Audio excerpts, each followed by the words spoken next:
Assalamualaikum warahmatullahi wabarakatuh.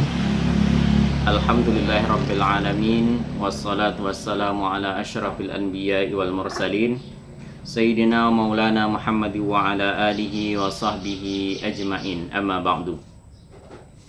Alhamdulillah, kita dipertemukan kembali pada mata kuliah Qiraatul Quran. Pada kesempatan kali ini kita bersyukur kepada Allah Subhanahu wa taala diberikan kekuatan dan kita tanamkan kembali niat untuk menuntut ilmu meskipun di tengah masa pandemi Covid-19 yang belum berakhir. Maka perkuliahan kita adakan dengan cara online atau daring. Meskipun begitu tidak menghalangi kita untuk belajar dan terus meningkatkan kemampuan dan potensi diri untuk dapat menjalankan kuliah di Sekolah Tinggi Ilmu Tarbiyah State Al-Kifayah Riau ya. Salawat dan salam kita sampaikan kepada junjungan kita Nabi besar Muhammad sallallahu alaihi wasallam dengan mengucapkan Allahumma salli ala Sayyidina Muhammad wa ala ali Sayyidina Muhammad. Baik, mahasiswa dan mahasiswi sekalian, pada kali ini pertemuan kedua kita akan membahas tentang ilmu tajwid. Bagaimana pada pertemuan sebelumnya atau pada video sebelumnya kita sudah menyinggung tentang pembahasan yang pertama atau materi yang pertama. Materi pertama ini kita akan membahas tentang ilmu tajwid ya. Sifatnya pengenalan ya, atau pendefinisian ya, penjajakan awal untuk mengenal atau memahami lebih lanjut tentang ilmu Qiraatul Quran secara umum atau ilmu tajwid secara khusus untuk memudahkan kita untuk membenarkan atau mengevaluasi bacaan Al-Quran evaluasi pembacaan Al-Quran kita yang selama ini kita lakukan ya. Yang pertama ilmu tajwid. Ilmu tajwid itu pembahasan yang pertama terbagi menjadi pertama pengertian ilmu tajwid, yang kedua tentang hukum mempelajari ilmu tajwid, yang ketiga tentang cakupan pembahasan ilmu tajwid, dan keempat ada manfaat ilmu tajwid.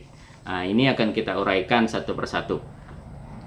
Pada video sebelumnya atau pada pertemuan sebelumnya, pertemuan pertama, saya sudah menyarankan Anda untuk mencari buku ini ya, buku yang ditulis oleh Zaki Hamani. Kemudian ada juga buku hijau yang ditulis oleh Abdullah Asy'ari. Nah, ini buku ini yang kita pakai dalam perkuliahan kita tentang Qiraatul Quran. Namun bukan berarti saya membatasi hanya pada dua buku ini. Sebenarnya ada banyak buku. Nanti mungkin kalau ada kesempatan saya akan membagikan buku-buku tersebut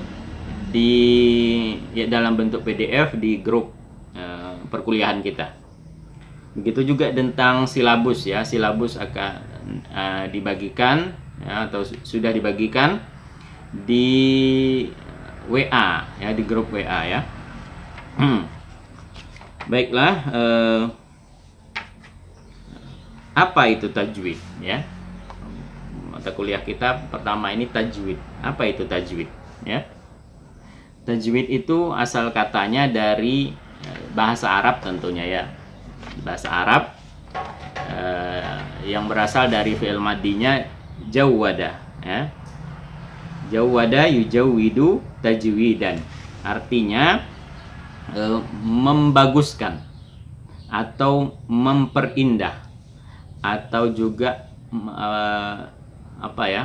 mentertibkan atau mendisiplinkan, membaguskan cara baca Al-Quran kita. Nah, ini bisa juga maknanya orang menyebut dengan tahsinul Quran atau membaguskan bacaan Al-Quran. Materi yang disampaikan pada tahsin Al-Quran maupun tajwid, ilmu tajwid ini kurang lebih sama isinya, ya. Gitu juga dengan qiraatul Quran, sama saja. Ilmunya juga tentang itu. Nah, tadi kita sudah dapat apa itu makna tajwid.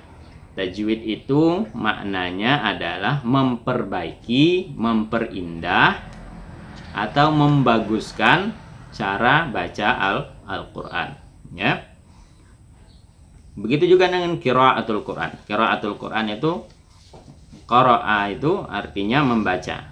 Al-Quran juga bacaan. Jadi bagaimana tata cara atau aturan untuk membaca Al-Quran yang sesuai dengan kaidah tajwid tentunya, ya. Tentu kaidah tajwid, yakni merupakan tata cara atau pedoman kita untuk membaca Al-Quran, ya.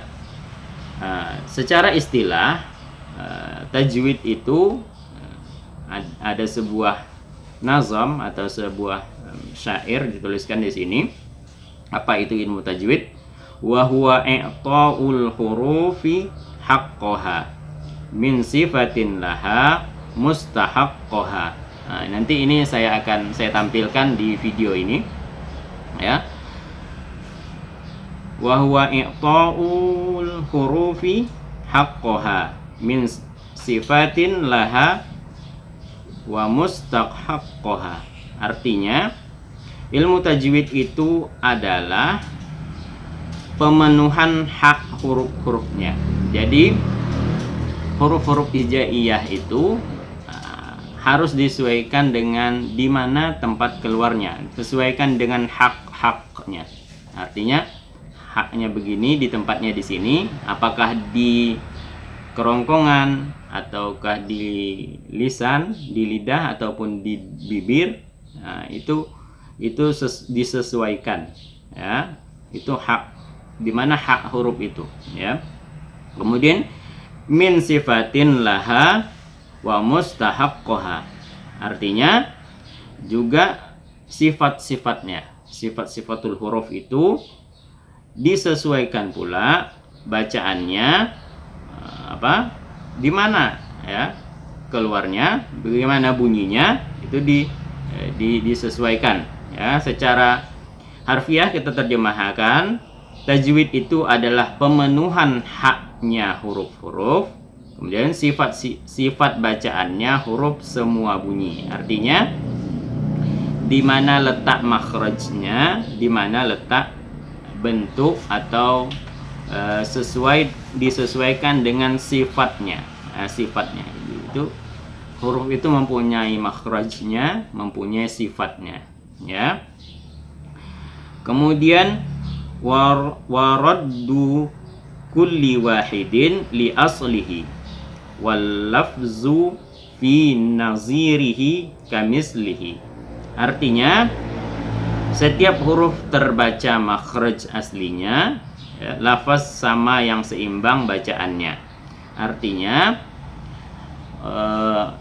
huruf-huruf hijaiyah itu harus dikembalikan, harus setiap hurufnya itu harus sesuai dengan makhrajnya, tempat keluarnya, ya. Dan lafaz-lafaznya itu harus seimbang, ya, seimbang bacaannya.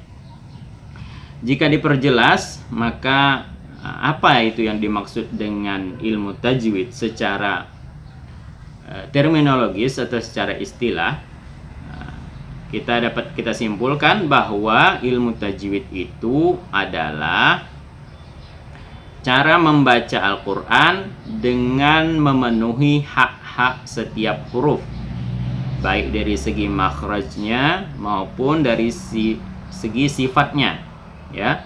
Memenuhi hak-hak setiap hukum bacaan yang timbul akibat pertemuan huruf-huruf tersebut, ya. Dan memenuhi juga aturan-aturan lainnya yang berlaku dalam bacaan-bacaan Al-Quran. Artinya, yang paling diperhatikan dalam ilmu tajwid ini adalah di mana makharijul hurufnya disesuaikan, dikembalikan huruf-huruf hijaiyah itu dikembalikan kepada makharijul hurufnya. Kemudian yang kedua disesuaikan dengan bunyi atau sifatul hurufnya, ya, dengan sifat-sifatnya itu. Kemudian juga penting untuk memenuhi hak-hak ketika salah satu huruf hijaiyah itu bertemu dengan huruf yang lain, maka akan menghasilkan hukum-hukum tertentu. Ada namanya idgham, ada namanya ikhfa, ada namanya izhar, ada qalqalah dan lain sebagainya. Nah, itu harus dipenuhi dalam mempraktekkan tajwid Al-Qur'an atau qiraatul Qur'an, ya. Begitu pula dengan panjang pendeknya, panjang pendek bacaan.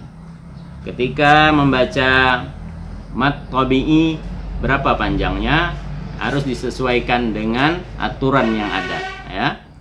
Mad tabi'i kita baca dengan satu alif. Satu alif itu dua harokat, ya, dua harokat atau dua ketukan, ya, itu namanya mad tabi'i. Harus disesuaikan dengan hukum-hukum tajwid atau mad dan lain sebagainya.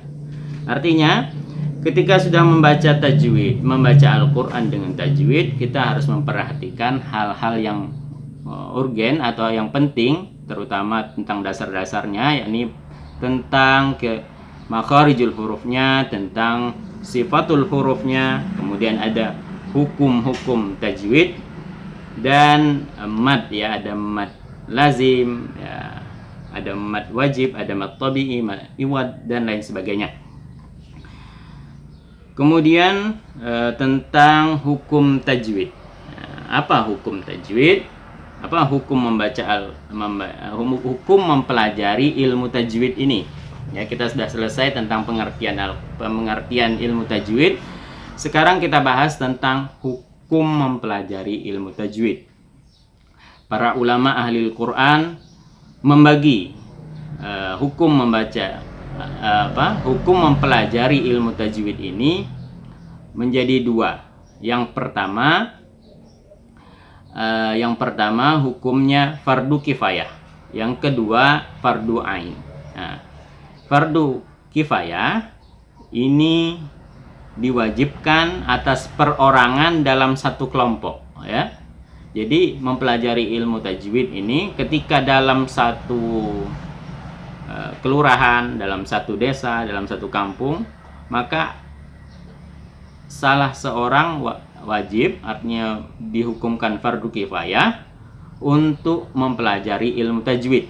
Ketika salah satu atau seorang atau perwakilan dari penduduk ini, warga dari satu kelurahan ini, warga dari satu kelompok ini, maka yang lain akan terlepas dari beban kewajiban mempelajari ilmu tajwid karena sudah terwakili oleh salah seorang dari warga kelompok atau warga kelurahan tersebut.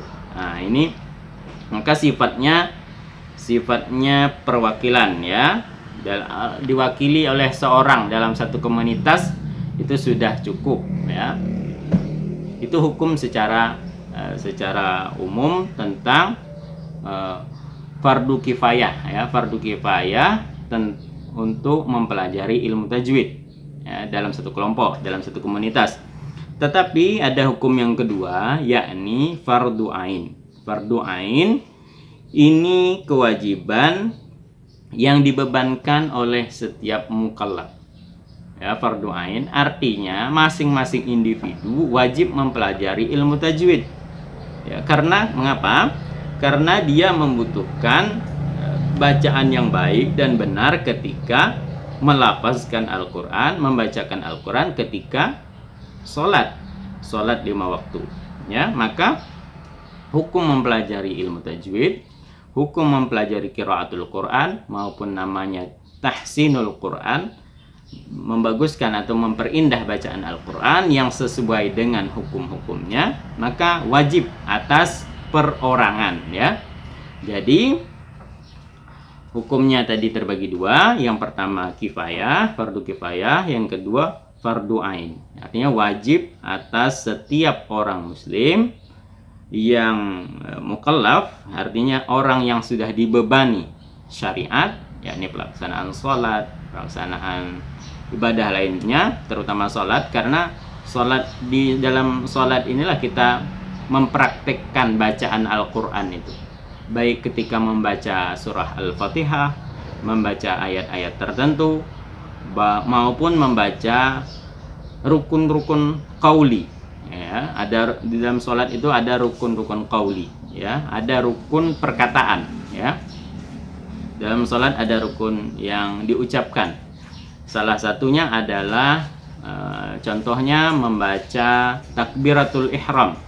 Membaca takbiratul ihram, Allahu Akbar, maka dia harus menepati, harus sesuai dengan makhrajnya, harus sesuai dengan sifatnya ketika membaca takbiratul ihram.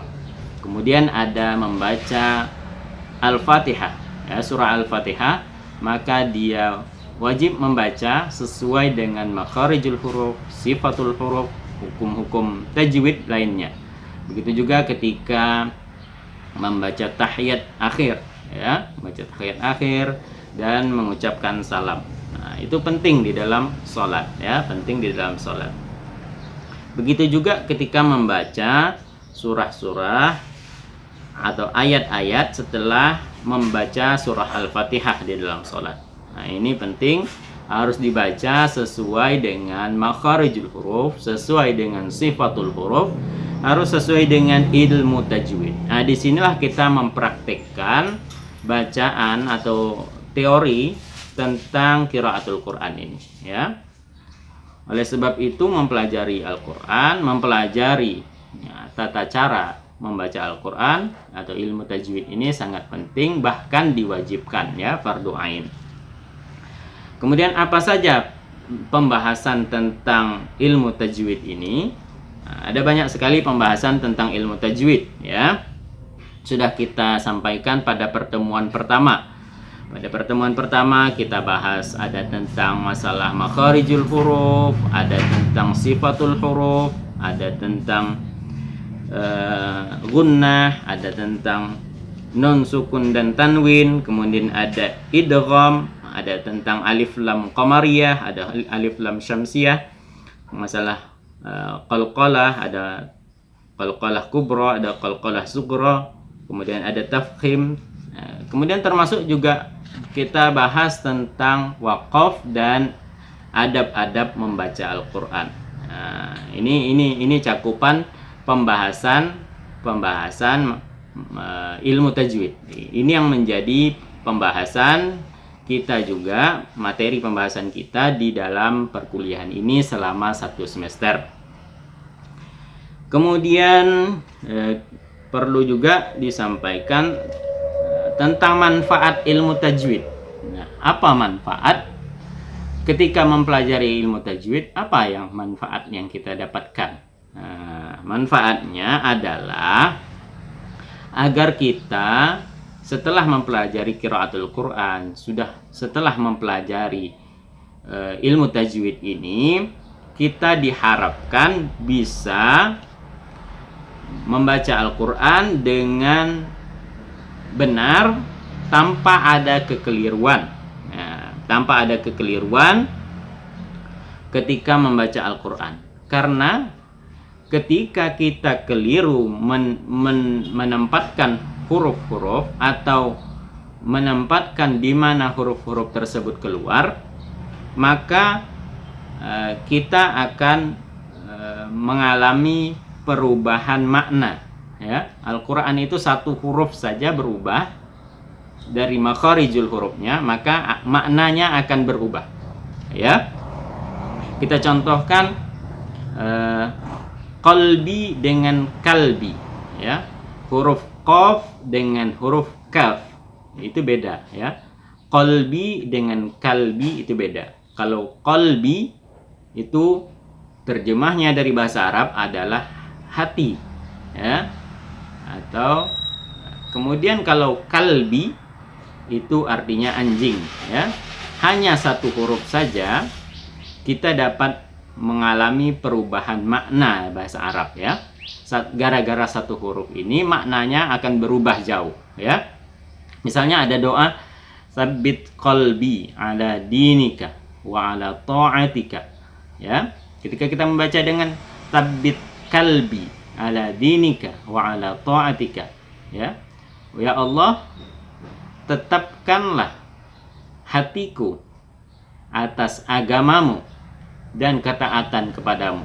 Maka kalau kita baca dengan kalbi, sabbit kalbi ala dinika, ya Allah, tetapkanlah anjingku ala dinika, atas agamamu, wa ala ta'atika, dan atas ketaatan kepadamu. Nah, ini berubahnya beda ya. Hati dengan anjing, ada qalbi dengan kalbi, itu beda. Begitu juga dengan ketika kita membaca qul huwallahu ahad, atau dibaca qul dengan kul ya, huruf qaf ya, qul dengan kul ya, itu beda. Kalau qul pakai qaf itu maknanya bacalah ya, bacalah ya. Bukan maknanya bacalah, tetapi katakanlah ya. Qul, katakanlah ya. Ada surah Qul huwallahu ahad, katakanlah bahwa Allah itu esa, bahwa Allah itu tunggal. Ya Muhammad, Qul huwallahu ahad, katakanlah bahwa Allah itu tunggal. Kalau kita kul pakai kaf ya, kul huwallahu ahad, artinya makanlah Allah yang tunggal itu ya. Artinya kita memerintahkan bahwa makanlah Allah ya, kita memerintahkan untuk memakan Allah. Nah, ini beda antara qaf dengan kaf itu. Kul ya, huruf qaf dengan kaf itu ya. Qul huwallahu ahad, atau dengan kaf ya, qul huwallahu ahad, dengan, karena bedanya tipis ya di dalam lidah itu. Dalam lidah di sini ya, di sini huruf qaf, di depannya lagi huruf kaf. Makanya bedanya beda tipis ya antara huruf qaf dengan huruf kaf itu. Sangat tipis sekali. Kemudian apa manfaat lainnya ketika kita sudah dapat membaca Al-Qur'an dengan baik dan benar? Manfaatnya adalah kita akan membaca Al-Qur'an itu akan mendapatkan pahala di sisi Allah, mendapatkan atau dihitung sebagai ibadah di sisi Allah Subhanahu wa taala ya. Orang yang membaca Al-Qur'an dengan baik dan benar, mereka akan mendapatkan pahala di sisi Allah. Bahkan orang yang tergagap-gagap ya, orang tergagap-gagap itu pun yang selalu mengulang-ulang ya, bacaannya itu, maka dia juga akan mendapatkan pahala. Kita sebutkan pada pertemuan pertama bahwa ketika Rasulullah bersabda ya, Rasulullah tidak mengatakan bahwa alif, lam, mim itu satu huruf, tetapi 3 huruf ya. Alif itu satu huruf, lam itu satu huruf, mim itu satu huruf. Artinya alif itu mendapat 10 pahala, lam itu 10 pahala, mim itu 10 pahala. Maka ganjarannya masing-masing huruf itu mendapatkan 10 pahala. Artinya alif, lam, mim itu dapat 30 pahala. Nah, begitulah keistimewaan dari membaca Al-Qur'an ini ya. Demikian pembahasan kita pada pertemuan yang kedua ini. Pada pertemuan perkuliahan yang kedua ini, nanti akan kita lanjutkan pada pertemuan yang ketiga, pembahasan tentang huruf-huruf hijaiyah. Kita akan mengenal huruf-huruf hijaiyah. Demikian, assalamualaikum warahmatullahi wabarakatuh.